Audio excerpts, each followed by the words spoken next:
Wars, rebellions, convicted felons, ex-presidents, proponents, and those who rejected the history and use of the presidential pardon.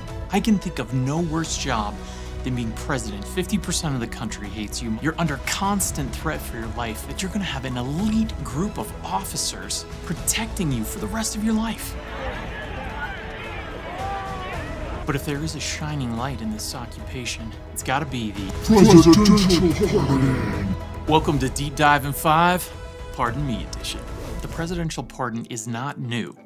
It is not an amendment to the Constitution. It is in the original Constitution. In Article 2, Section 2, Clause 1, and he shall have power to grant reprieves and pardons for offenses against the United States, except in cases of impeachment. Therefore, the president can pardon federal crimes against the United States. He or she cannot pardon state crimes or civil cases. The president can, however, pardon individuals for past events even before charges are filed. We've seen this in many occasions, like when Gerald Ford pardoned Richard Nixon in 1974 after his resignation due to the Watergate scandal. Ford said about the pardon, "I granted the pardon as an act of mercy to Nixon and for the broader purpose of restoring domestic tranquility in the nation after Watergate."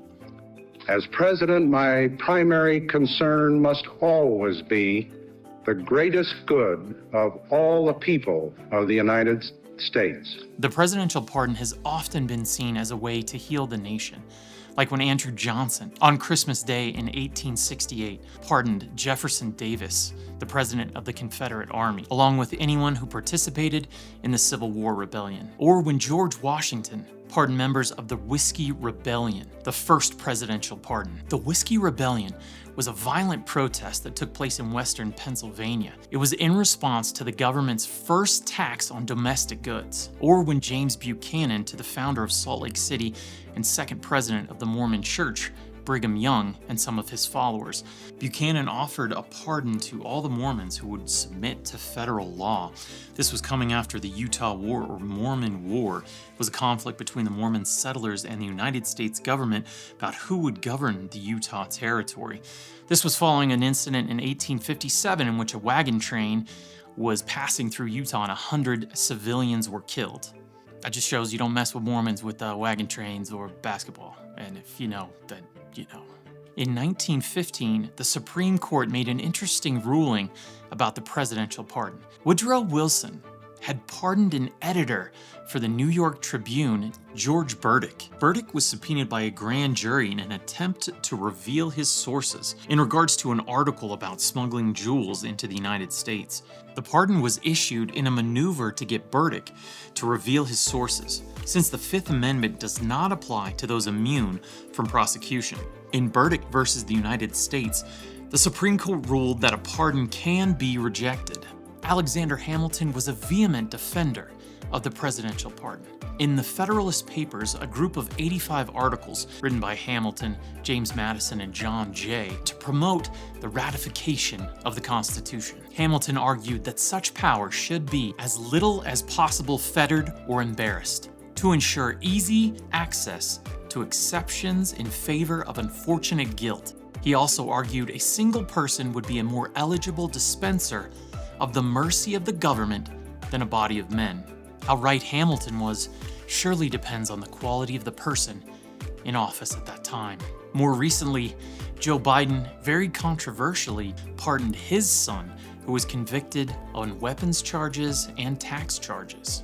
Joe Biden made quite a few pardons in the last days of his office, namely key members of his family, Dr. Fauci, the January 6th committee, and staff members.